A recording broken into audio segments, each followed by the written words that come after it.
AB1046 pertanda buruk atau nasib baik. Setelah melihat benda itu muncul di hadapannya, Minos melanjutkan dengan Abi di pangkuannya dan mendekatinya.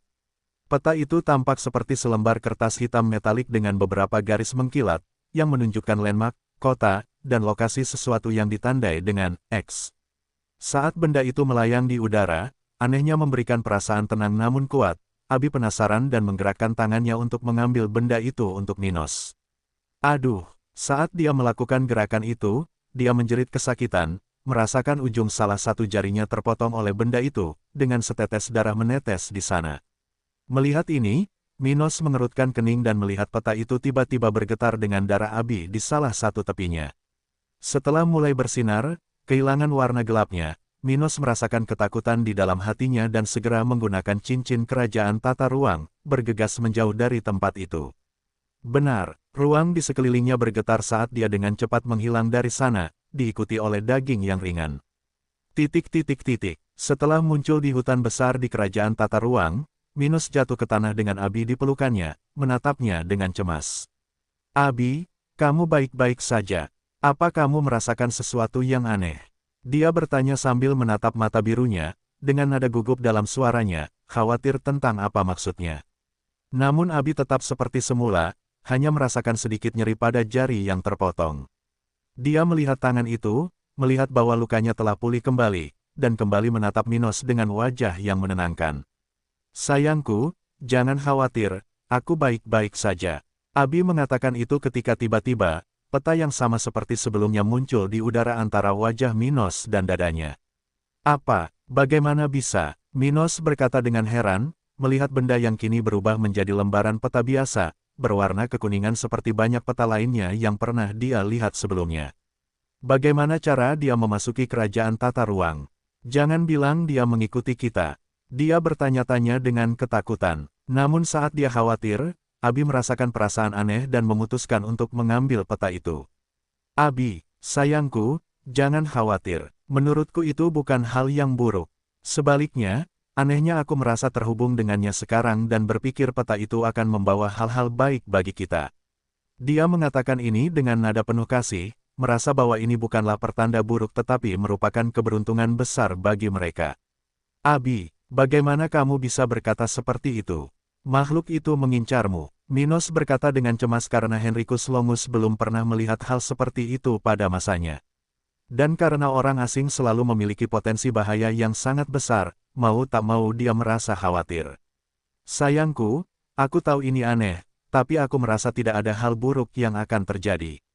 Peta itu, menurutku ingin kita menemukan lokasi itu. Dia menunjuk ke arah tanda X di kertas kekuningan itu. Minos terus menatapnya dengan mata penuh ketidakpastian dan ketakutan. Apapun yang terjadi, aku hanya harus melindungi Abi sampai aku menjadi dewa. Ketika itu terjadi, bahkan hal aneh seperti itu pun tidak akan mampu menghalangi jalanku. Aku tidak akan membiarkan siapapun mengancammu, Abi, bahkan para dewa. Dia kemudian membawanya ke pelukannya sebelum menciumnya dengan semangat, menunjukkan cintanya. Memem gelombang, Minos. Abi merasakan betapa tegasnya dia terhadapnya dan merasakan kebahagiaan di hatinya.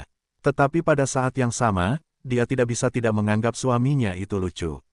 Abi tidak merasakan ada yang salah pada tubuhnya, hanya sensasi familiar dengan peta itu, seolah keinginan seseorang yang disayanginya telah tertinggal di peta itu. Dan dia merasa tempat seperti itu akan menjadi kesempatan bagus bagi mereka seolah-olah hal seperti itu bisa membantu Minos dan dia. Bagaimanapun, ketika beberapa prajurit yang berlatih di kerajaan tata ruang di sebelah Virtus menyaksikan pasangan itu berlutut di tanah, keduanya akhirnya berhenti berciuman. Sayangku, aku merasa peta ini akan baik untuk kita. Tetapi jika kamu mau, kami akan membiarkannya mengikutinya hanya jika kamu berpikir yang terbaik. Mendengar itu, Minos membawanya kembali ke pelukannya sambil memegangi kepalanya di dadanya. Dia kemudian melihat peta mengambang itu dan mengambil benda itu di tangannya. Saat dia menyentuhnya, peta itu sepertinya ingin melawan Minos. Namun, segera setelah sentuhan mereka, tulisan pada cincin tata ruang kerajaan mulai bersinar sambil menciptakan kabut tak kasat mata yang hanya bisa dilihat oleh Minos dan Abi. Setelah itu, peta itu tampak gemetar ketakutan saat kabut mengelilinginya hingga berhenti melawan Minos dan jatuh ke tangan pria ini. Dia dan Abi sama-sama terkejut melihat semua itu. Apa yang baru saja terjadi di sini? Abi bertanya ketika dia melihat kabut sebelumnya kembali ke salah satu jari Minos seolah itu adalah tekniknya. Dia jelas tidak bisa melihat cincin kerajaan tata ruang.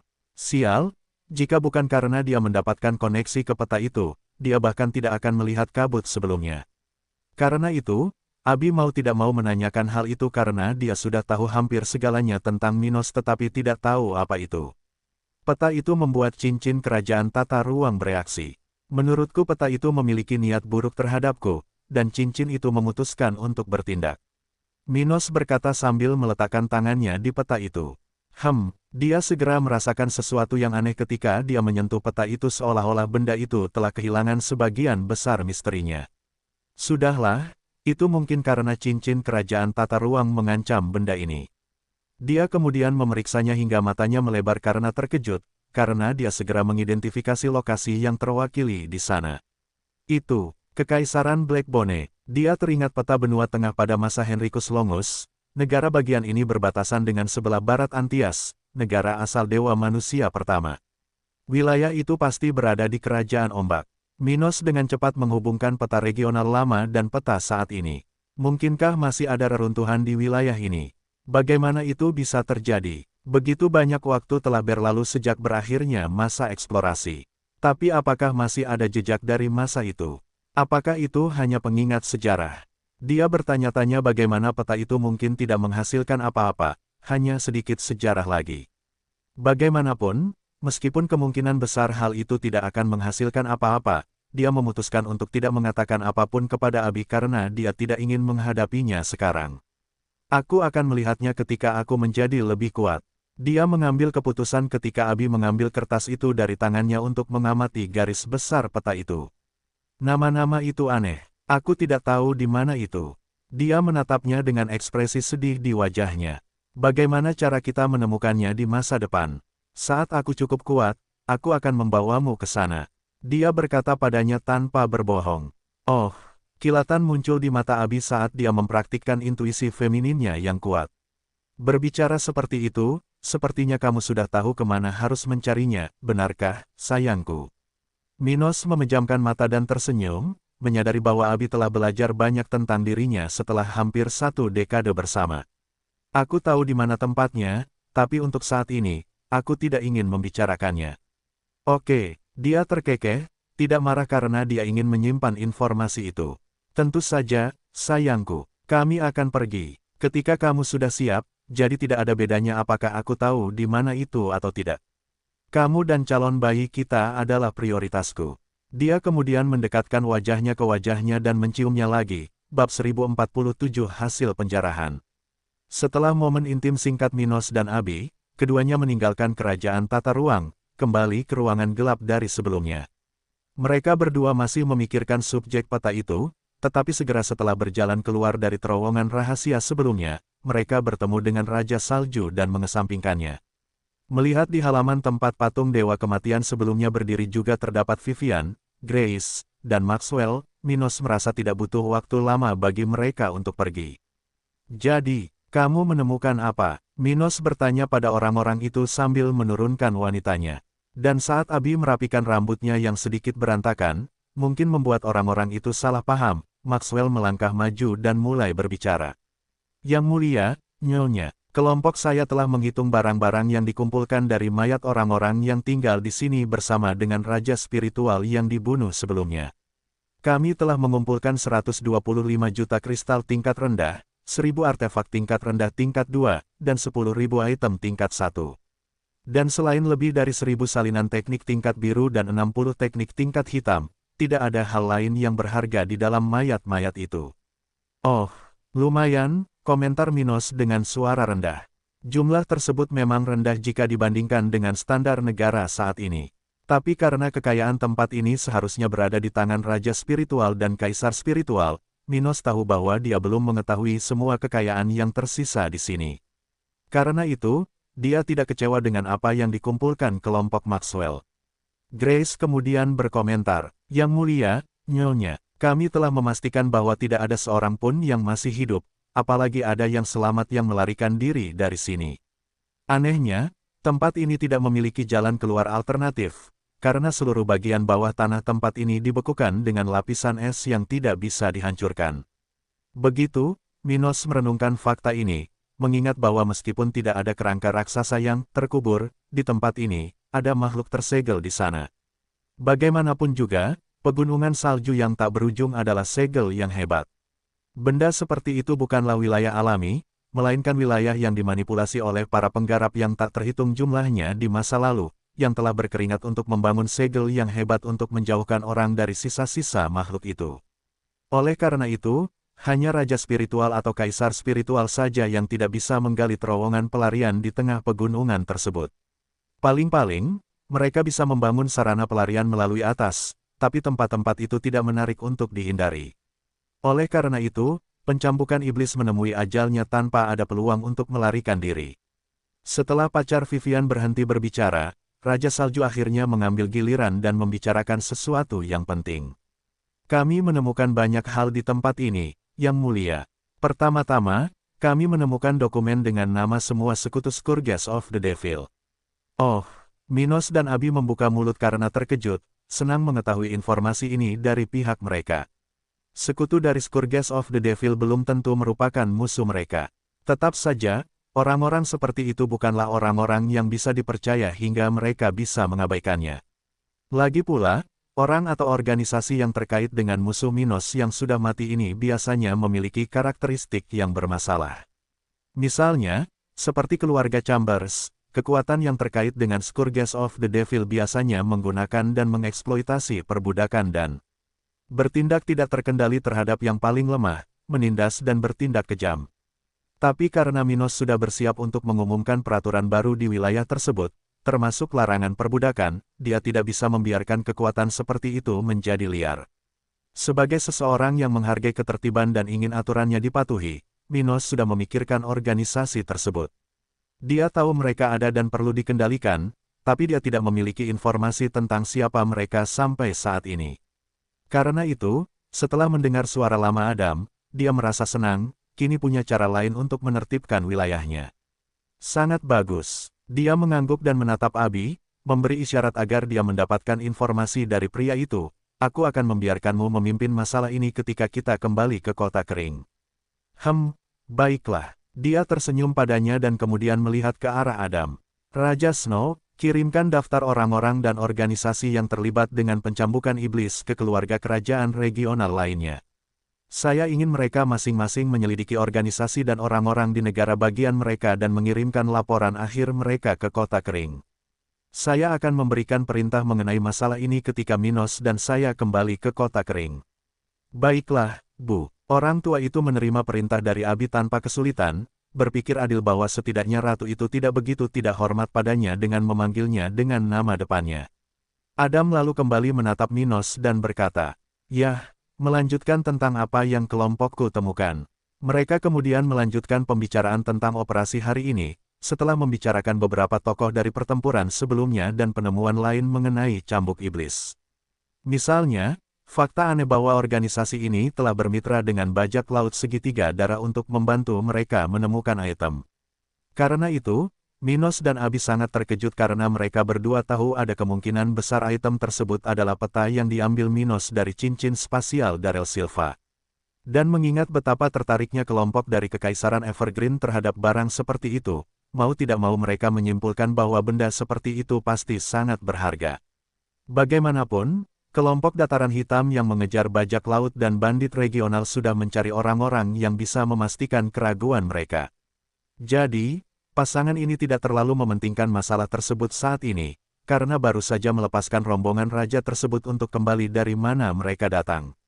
Setelah itu selesai, ketika mereka masih berada di markas Scourge of the Devil yang sekarang sudah punah, Minos memandang Vivian dan bertanya, "Kamu baik-baik saja, kamu sudah balas dendam, tapi kamu hampir mati di tengah jalan." Mendengar itu, Vivian tidak merasa marah. Sebaliknya, dia hanya menunjukkan sedikit rasa malu tapi sangat berterima kasih kepada Abi. "Aku terbawa emosi ketika berhasil menghabisi lawanku. Sepertinya kau harus bertarung lebih banyak lagi." Dia berkomentar dengan suara rendah, tidak menyinggung topik mengenai apa yang telah terjadi pada Maxwell. Minos telah menyelamatkan orang ini, tetapi pemimpin dataran hitam tidak akan mengatakan apapun kepadanya karena senyum Maxwell sebelum apa yang seharusnya menjadi akhir hidupnya. Kalau dipikir-pikir, Minos hanya bisa terdiam, memberikan ruang pada pria itu untuk mengatur perasaannya sendiri. Itu adalah kesalahan Vivian yang bisa dengan mudah diselesaikan dan diselesaikan. Namun kurangnya kekuatan dan tekad Maxwell sama sekali berbeda. Pria ini tidak gagal dalam pertarungan itu, hanya saja dia lebih lemah dari lawannya hingga dia mempertaruhkan kematian. Namun selain itu, ia telah berjuang dengan kemampuan terbaiknya mengingat perbedaan 5 tingkat antara dirinya dan lawannya. Karena itu, hanya karena Maxwell tidak terlalu menunjukkan keterikatan pada kehidupan, Minos merasa dia tidak berhak mengkritik prajurit seperti itu atau membicarakannya. Yah, bagaimanapun juga, sekarang setelah kamu menyelesaikan perselisihanmu, tidak ada lagi alasan bagimu untuk terus berada di pihak kami. Minos tersenyum pada keduanya saat mereka akhirnya meninggalkan bagian dalam gua besar itu, tiba di lokasi pertempuran besar sebelumnya.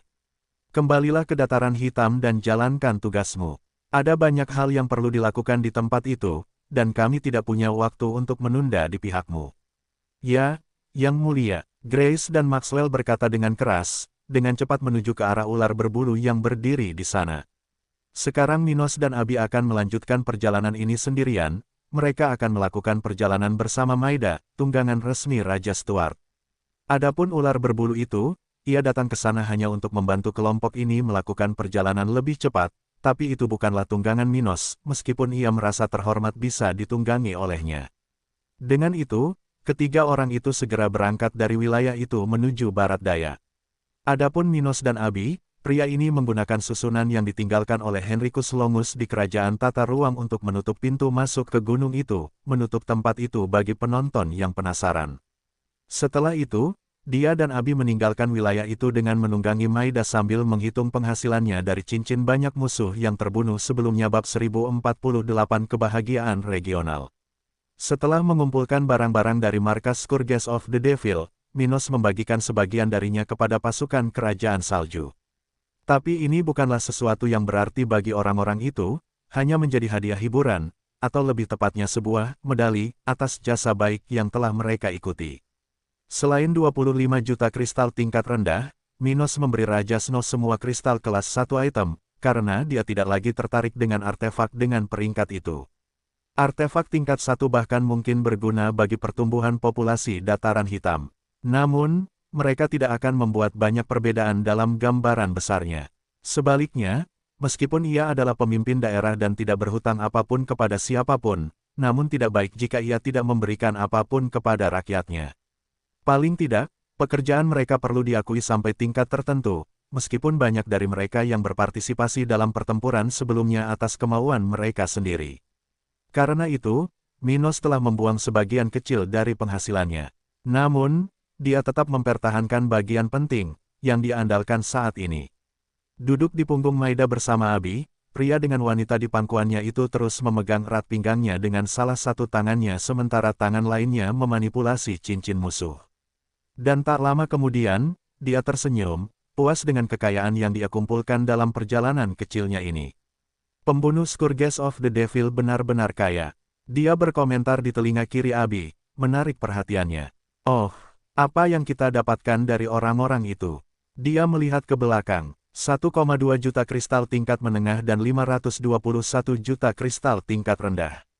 Dia kemudian menghitung semua keuntungan yang diperoleh dataran hitam hari itu, dengan banyak artefak tingkat 2 dan bahkan beberapa artefak tingkat 3. Dari semua item di cincin itu, selain kristal yang dapat digunakan untuk pembangunan dataran hitam dan artefak kelas 3 yang tak ternilai harganya, pil adalah yang paling menarik. Semuanya ada pil kelas 1 atau kelas 2. Dan mengingat kuantitasnya, ribuan tentara dan bahkan warga di kota kering dapat memperoleh manfaat darinya. Para prajurit bisa mendapatkan hal-hal seperti itu langsung dari tentara dan menggunakannya untuk menjadi lebih kuat.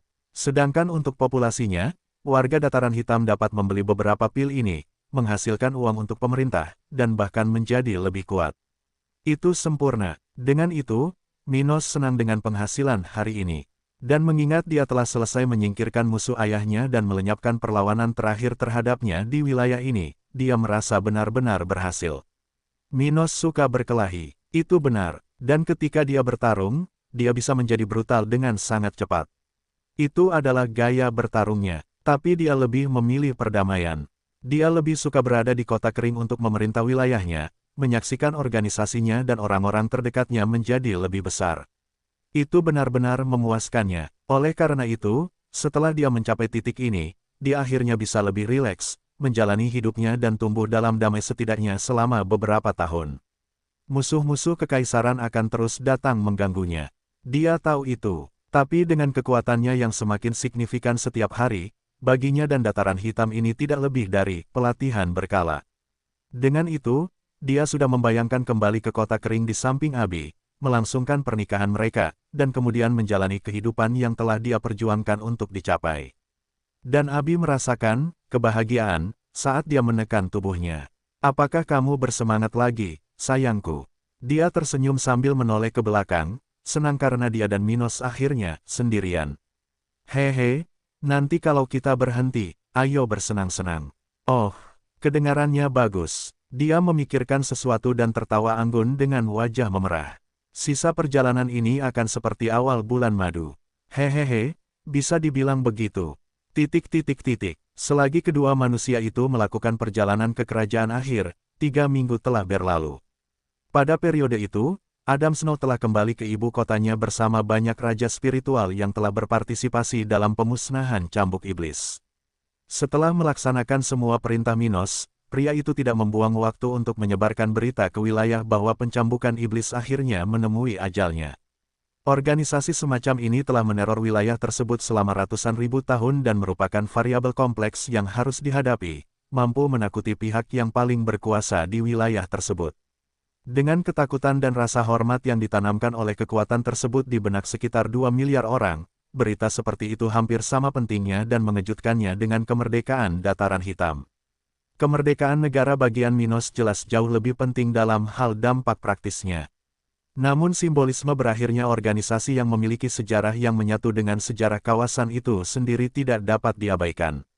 Faktanya, bagi banyak orang di sekitar bagian utara benua tengah ini, berakhirnya pencambukan iblis mewakili lebih dari sekedar kebangkitan Minos. Itulah akhir dari musuh-musuh mereka, mereka yang bertanggung jawab atas kematian paling kejam dan paling mengejutkan dalam sejarah lokal baru-baru ini, musuh tertua di wilayah ini. Dengan ini, kebahagiaan yang menyebar ke seluruh wilayah setelah berita berakhirnya kekuasaan itu tidaklah kecil. Di banyak tempat di wilayah ini, perayaan berlangsung selama hampir seminggu penuh. Sebagian besar organisasi regional merasa senang dengan hal ini karena hal ini mewakili akhir dari ancaman pencambukan iblis, dan mengakhiri tindakan balas dendam yang tidak tuntas dari banyak keluarga ini. Pada akhirnya, ini adalah demonstrasi terakhir yang perlu dipahami oleh wilayah tersebut. Tidak ada tempat di sini bagi musuh dataran hitam. Sementara wilayah tersebut merayakan berita baru-baru ini, pendongeng, Gren, yang diundang Minos ke dalam pasukannya selama berada di kerajaan.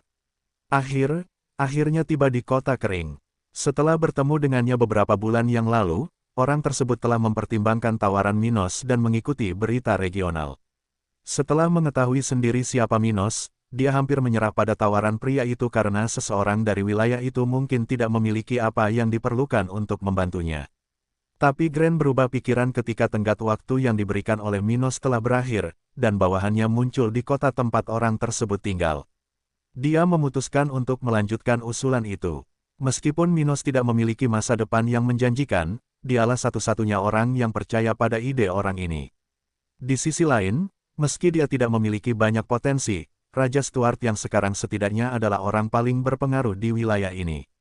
Karena itu, mungkin Gren dapat menggunakan pengaruh Minos ini untuk mencapai tujuannya melaporkan temuannya ke kerajaannya. Karena itu, dia telah melakukan perjalanan selama berbulan-bulan bersama tentara dari Tentara Dataran Hitam, dan mencapai tujuannya sore ini. Dengan itu, dia saat ini sedang melihat kubah pertahanan besar kota kering sekitar 10 km dari pintu masuk utara ke tembok, bepergian dengan kereta bersama tentara Minos dan pengasuhnya. Dari sana, dia dapat melihat kamp konstruksi yang tak terhitung jumlahnya di luar kubah lokal, tempat puluhan ribu orang bekerja untuk mengembangkan area tersebut. Area yang sedang dibangun membentang dari sisi kubah hingga beberapa ratus meter dari tempat kereta itu lewat. Hal ini mengesankan Grant, karena begitu banyak investasi yang dilakukan di tempat ini ketika perang baru saja berakhir. Tempat ini sepertinya akan menjadi 2 atau 3 kali lipat dalam waktu singkat. Dia memikirkan hal ini sambil terus mengamati sekelilingnya, mulai menemukan ide tinggal di tempat ini menarik. Dan memikirkannya, dia tersenyum dan teringat pertemuannya dengan Minos, lalu memanggil salah satu prajurit di sana. "Hei, berapa lama sampai pemimpinmu kembali? Apa yang akan aku lakukan di sini selama periode itu?" Salah satu tentara di depan gerbong itu kemudian berkata dengan ragu. "Saya tidak yakin, tapi mungkin dalam 2 bulan ke depan, Yang Mulia akan tiba. Sedangkan sisanya, saya tidak tahu. Saya pikir sebaiknya Anda berbicara dengan Kepala Pelayan Dilian bab 1049 Situasi Migrasi." Setelah beberapa menit, kereta yang membawa Grant akhirnya memasuki kota kering, di mana pria ini segera menyadari kualitas dan daya tarik tempat tersebut. Bukan hanya karena tempat ini sangat berbeda dari daerah lain di wilayah ini, tapi karena entah kenapa, dia merasa seperti kembali ke rumah atau semacamnya. Dan ketika dia merasakan perasaan aneh ini di dalam hatinya, Grant memperhatikan orang-orang yang datang dan pergi di trotoar melalui jalan-jalan yang dilalui kelompoknya, mencoba mengingat. Setelah beberapa saat membuat pikiran lamanya berhasil, dia memahami alasan keakrabannya dengan kota kering. Model tempat ini mirip dengan kerajaan barat. Dia teringat kampung halamannya, penasaran ingin tahu bagaimana Minos melakukannya. Apakah dia melakukan kontak dengan orang-orang dari kerajaanku? Tapi itu jelas bukan alasan mengapa kota kering memiliki gaya konstruksi yang mirip dengan kota-kota di Kekaisaran Barat. Lagi pula, Minos tidak pernah meninggalkan wilayah itu sejak kecil dan tidak melakukan kontak dengan orang-orang dari tempat yang jauh. Alasan mengapa kota ini mirip dengan kampung halaman Grant bukan karena tempat tersebut menginspirasi Minos. Sebaliknya, lebih baik dikatakan bahwa Kekaisaran Barat dan kota kering memiliki gaya berdasarkan tempat dan periode yang sama. Tapi Grant tidak mungkin mengetahui hal itu, dan mau tak mau dia berpikir bahwa potensi tempat seperti itu untuk mengirimnya ke Kekaisaran Barat lebih besar daripada yang dia bayangkan. Bagus, sekarang aku hanya perlu menunggu kesempatanku, dan pada akhirnya, aku akan bisa meneruskan pesanku. Saat Grant mengamati kota tempat dia akan tinggal mulai sekarang, Dilian baru saja menyelesaikan urusannya di rumah sakit umum dan kembali ke rumah pemerintah. Setelah berbulan-bulan sejak berakhirnya perang, antrian pasien di rumah sakit akhirnya mulai berkurang. Karena itu, orang seperti itu sudah bisa membayangkan hari di mana dia tidak lagi harus berurusan dengan tempat yang ramai. Dia menyukai profesinya dan membantu orang lain, terutama mengingat banyak dari orang-orang ini yang dapat membuat perbedaan bagi kekuatan Minos. Namun hidup dikelilingi oleh orang-orang yang terluka dan ketakutan bukanlah hal yang ideal. Oleh karena itu, ia mendambakan kembalinya jumlah kehadiran di tempat yang dikuasainya kembali normal. Bagaimanapun, Dilian tidak bisa mengeluh banyak tentang situasinya saat ini. Jumlah dokter lokal meningkat drastis setelah perang, dan situasi warga yang terluka dalam konfrontasi ini praktis berada di bawah kendali pemerintahannya. Oleh karena itu, ia perlahan-lahan mendapatkan lebih banyak waktu untuk mengurus urusan lokal, seperti contoh migrasi saat ini. Berminggu-minggu sejak kepergian Minos, lebih dari 300.000 orang telah tiba di wilayah utama Dataran Hitam. Dari jumlah tersebut, sebagian besar sudah bekerja di pinggiran kota kering atau di kota Angkatan Laut 1. Namun beberapa kelompok sudah mulai membangun fondasi kota satelit kota kering di masa depan, sementara banyak kelompok lainnya sedang memperluas lahan perkebunan lokal. Pemerintah mempunyai cukup dana untuk mempekerjakan semua orang ini secara bersamaan, sehingga Dilian dan Mia tidak menganggap enteng investasi lokal. Mereka tahu bahwa saat ini, satu-satunya masalah di Dataran Hitam dalam menarik lebih banyak orang adalah generasi kristal. Jadi mereka menginvestasikan apa yang mereka miliki untuk menghasilkan lebih banyak dividen di masa depan. Lebih banyak ekspor pangan dan pajak yang dikenakan pada jasa domestik dapat merangsang siklus pertumbuhan yang baik. Oleh karena itu, mereka berharap dapat memberikan Dataran Hitam yang jauh lebih matang dan berkembang kepada Minos sekembalinya dia. Karena banyaknya proyek yang sedang berjalan, Dilian bergegas kembali ke rumah pemerintah untuk beberapa jam kerja lagi. Setibanya di kantor pusat pemerintah, Dilian segera menemukan beberapa orang yang tidak dia kenal di resepsi di sana, di antaranya adalah seorang pria yang tidak memiliki kaki. Dan mengingat apa yang Minos katakan padanya beberapa minggu lalu, Dilian bahkan tidak perlu mendengar dari Mia tentang identitas orang itu. Apakah Anda Tuan Grand? Dia bertanya dengan sopan karena bosnya telah memberitahunya bahwa orang tersebut pernah menjadi orang suci spiritual di masa lalu. Meskipun ini bukan lagi kenyataan Grand, Dilian tetap mengagumi orang ini, yang sejauh ini merupakan kenalan paling kuat dari semua kepala pelayan itu. Melihat lebih dekat pada orang berlevel 56 itu, Grand memperhatikan bahwa orang seperti itu memiliki status tinggi di tempat ini dan berkata, "Itu aku, siapa namamu?" Orang berkumis hitam itu lalu tersenyum dan menjawab, "Yang ini bernama Dilian, saya kepala pelayan yang mulia dan juga dokter setempat. Jadi kamu Dilian muda?" "Yah, sesuai kesepakatan dengan Minos, aku datang ke tempat ini." Dia langsung ke pokok permasalahan, tertarik apakah staf penguasa itu telah menyiapkan sesuatu untuknya. "Saya penasaran ingin tahu apa yang dia harapkan dari saya. Mungkin dia hanya ingin saya tinggal di kotanya." "Baiklah, mari kita bicarakan hal itu di tempat yang lebih nyaman." Dilian mengangguk ke arah salah satu kantor di area itu. Setelah itu, pengasuh pria itu membantunya mengikuti Dilian ke tempat yang menyenangkan, di mana kedua belah pihak bisa saling mengenal lebih baik dalam waktu singkat. Tujuan Minos membawa Grand ke sisinya adalah untuk mendapatkan informasi tentang apapun yang ada di Laut Utara dan detail kecil lainnya. Akibatnya, selama dia tinggal di kota kering, orang ini harus menyampaikan informasinya ke markas tentara setempat untuk membuat katalog. Di sisi lain, karena Grand sudah menjadi ahli menurut standar daratan, tidak ada alasan untuk menyia-nyiakan kehadirannya di kota ini. Dia bisa memberikan informasi tentang seluruh benua kepada organisasi Minos dan memberi nasihat kepada tentara. Bagaimanapun, lumpuh atau tidak, dia masih bisa menggunakan indera jiwanya, sesuatu yang kuat untuk menganalisis kemampuan individu dan poin relevan lainnya dalam kehidupan seorang kultivator. Jadi, Dilian segera berbicara dengan Grand tentang semua ini, dan pria itu menerima hampir semuanya dengan lancar. Terutama bagian tentang menjadi instruktur di kantor pusat karena, untuk pertama kalinya setelah bertahun-tahun, dia akan mendapat pekerjaan serius yang dia tahu bisa dia lakukan dengan baik.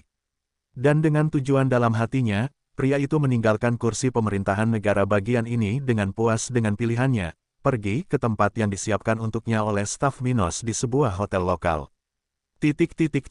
Setelah kepergian Grand, Dilian kembali ke subjek aslinya, situasi migrasi regional ke Dataran Hitam. "Bagaimana perbatasan kita?" Dia bertanya kepada seorang tentara yang duduk di seberangnya, mengelilingi meja kaca persegi panjang. Perbatasan paling selatan sejauh ini merupakan wilayah dengan situasi terbaik saat ini. Kerajaan Cromwell telah menerapkan beberapa tindakan yang disetujui oleh penduduk mereka, jadi sejauh ini kami tidak mempunyai banyak masalah dalam mengendalikan migrasi ilegal orang-orang yang datang dari negara tersebut, yang menyatakan. Di sisi lain, masalah terbesar kita saat ini adalah perbatasan utara, dengan Kerajaan Coklat dan Kerajaan Ombak. Orang lain di sana lalu berkata, "Pasukan kami dan negara-negara bagian tersebut melakukan yang terbaik untuk melarang migrasi ilegal. Namun karena ini adalah satu-satunya jalur bagi orang-orang yang datang dari 4 negara bagian di utara, jumlah orang yang mencoba memasuki negara bagian kami secara ilegal melalui wilayah ini tidaklah seberapa kecil. Oleh karena itu, kami memperkirakan lebih dari 1.000 imigran ilegal setiap hari memasuki Dataran Hitam." 1.000. Dilian mengulangi nomor itu, memikirkan bagaimana dia bisa menyelesaikan masalah ini. Jumlah orang yang memasuki Dataran Hitam tidak menjadi masalah. Namun, situasinya bisa dengan cepat menjadi tidak terkendali. Dia lalu berkata, "Baiklah, mari kita tempatkan orang-orang yang datang secara ilegal ini untuk bekerja di kamp pembangunan kota masa depan kita.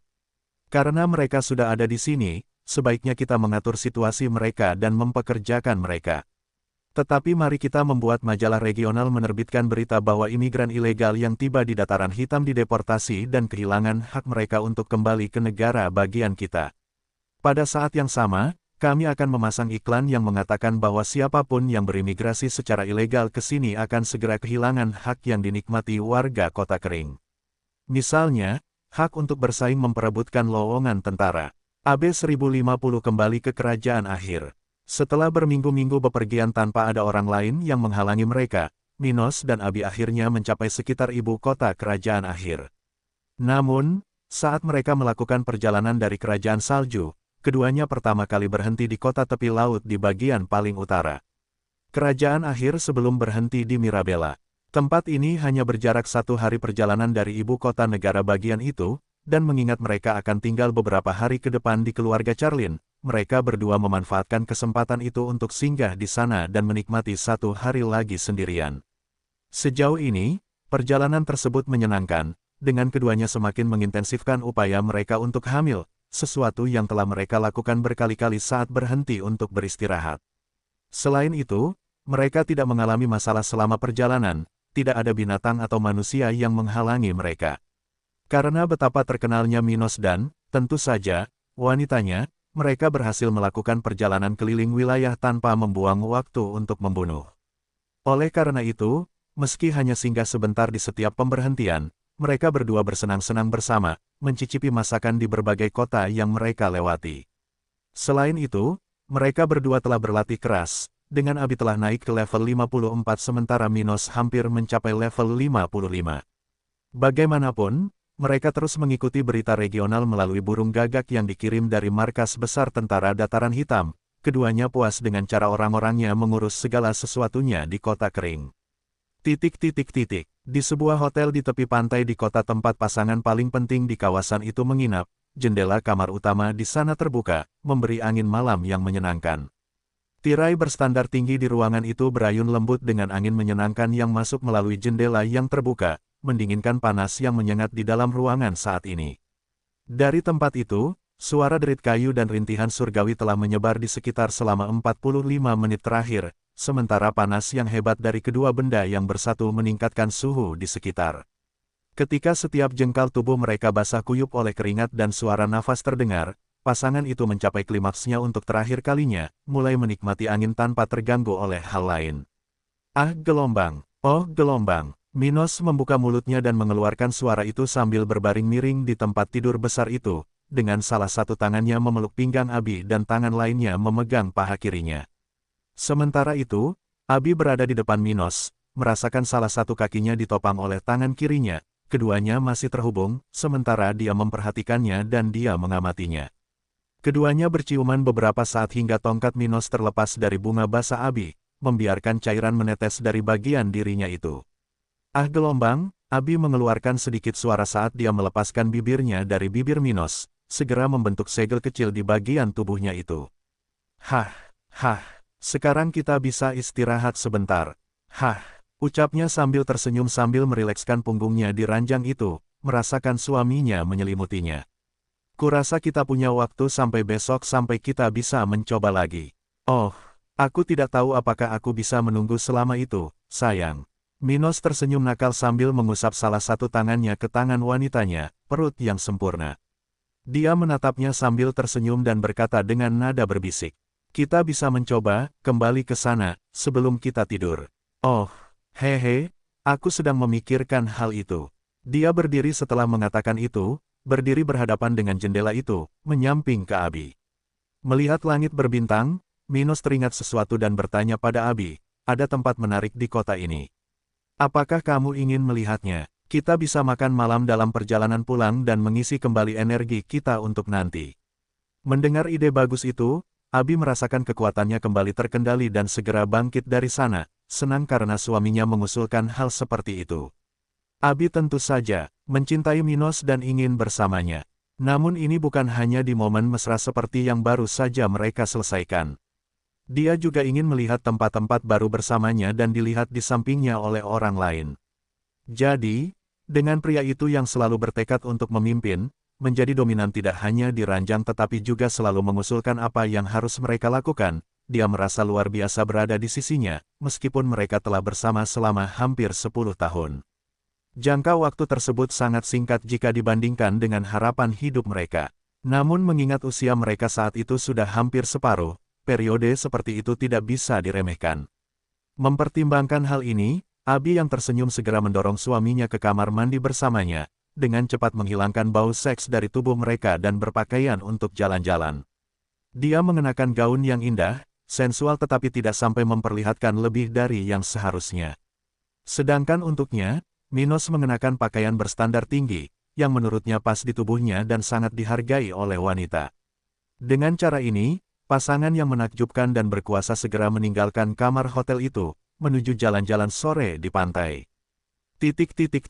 Setelah melewati resepsi hotel, di mana setiap karyawan dan klien menyambut mereka dengan hormat, Minos dan Abi berjalan dengan tenang di sepanjang tepi pantai setempat hingga mereka tiba di dekat sebuah bangunan yang ditinggalkan. Tapi tempat ini bukanlah sebuah bangunan terbengkalai seperti yang bisa dilihat di kota-kota besar lainnya. Tidak, tempat ini, meskipun ditinggalkan, kondisinya sangat bagus dan memiliki standar penampilan yang tinggi sehingga bahkan orang-orang dari luar wilayah ini akan kagum ketika melihatnya. Abi, apa pendapatmu tentang tempat ini? Minos bertanya sambil berhenti berjalan, berdiri di depan gedung yang berada di tepi pantai itu. Ini, sejujurnya aku tidak mengerti. Bangunan yang sangat berbeda dan megah di kota ini. Dan terlebih lagi, mengapa tidak ada seorang pun di sana? Apakah ada misteri di baliknya? Dia melihat kegelapan bangunan itu, yang menunjukkan bahwa tidak ada seorang pun yang tinggal di sana, tapi itu tidak menghalangi para penggarap seperti mereka untuk memata-matai. Sebenarnya ada, Minos tersenyum sambil memeluk wanitanya dari belakang. Dia kemudian mulai menjelaskan padanya. Saya tidak tahu persis bagaimana hal itu terjadi atau apakah teori saya benar. Tapi Anda lihat itu. Dia menunjuk ke arah bagian dari bangunan megah itu yang tampak seperti belum selesai dibangun. Abi mengeluarkan suara mulut tertutup, mengangguk pada Minos. Yah, sama seperti di kota ini di kerajaan akhir, ada dua bagian lain dari bangunan itu di tempat lain di dunia spiritual. Yang satu berada di Pulau Terapung, dan yang terakhir berada di benua ilahi. Apa maksudnya? Dia melihat ke belakang dengan rasa ingin tahu. Yah, itu bisa berarti bahwa orang-orang berkuasa di masa lalu membuat lelucon dan membangun bagian pelengkap dari bangunan ini di tempat berbeda di dunia spiritual. Dia menyatakan kemungkinan ini sebelum mengungkapkan teorinya. Bukankah itu tidak masuk akal? Dan menurutmu mengapa orang yang berkuasa melakukan hal itu? Yah, hanya orang-orang berkuasa yang bisa membangun gedung yang telah ada selama jutaan tahun. Jutaan tahun. Abi membuka mulutnya karena terkejut karena dia yakin dia diberitahu bahwa bangunan seperti itu baru saja dibangun. Tempat ini lebih tua dari dewa tertua dari jenis kita. Ngomong-ngomong, aku punya teori berbeda tentang tempat itu. Dia kemudian bertanya, apa itu? Bagaimana jika dunia spiritual adalah sebuah dunia di masa lalu? Dia tersenyum padanya, tahu betapa gilanya hal itu. Bagaimanapun juga, peta, dunia spiritual telah memiliki konfigurasi yang sama selama jutaan tahun sebelum Henricus Longus, tidak pernah berubah pada waktu itu. Jadi bagaimana dunia spiritual bisa menjadi satu di masa lalu? Bagaimana jika benua-benua di dunia kita pernah bersatu? Dia bertanya padanya, bertanya-tanya betapa menariknya hal itu. Mata Abi berbinar mendengar hipotesis ini karena hal seperti itu akan menyiratkan sesuatu yang mengejutkan. Menarik, tapi menurut Anda bagaimana hal itu bisa terjadi? Mungkin dunia spiritual itu hidup. Mungkin ini berhubungan dengan kerangka itu. Atau bisa juga hal lain, aku tidak yakin sekarang, tapi aku ingin mengetahuinya suatu hari nanti. Akankah kamu menolongku? Tentu saja, itu akan menyenangkan. Dia memeluknya. Jantungnya berdetak lebih cepat saat dia memikirkan petualangan yang bisa dia lakukan bersama Minos untuk mencari jawaban ini. Nah, saat kita meninggalkan wilayah utara di masa depan, kita akan mencoba mengunjungi reruntuhan kuno untuk mencari jawaban itu.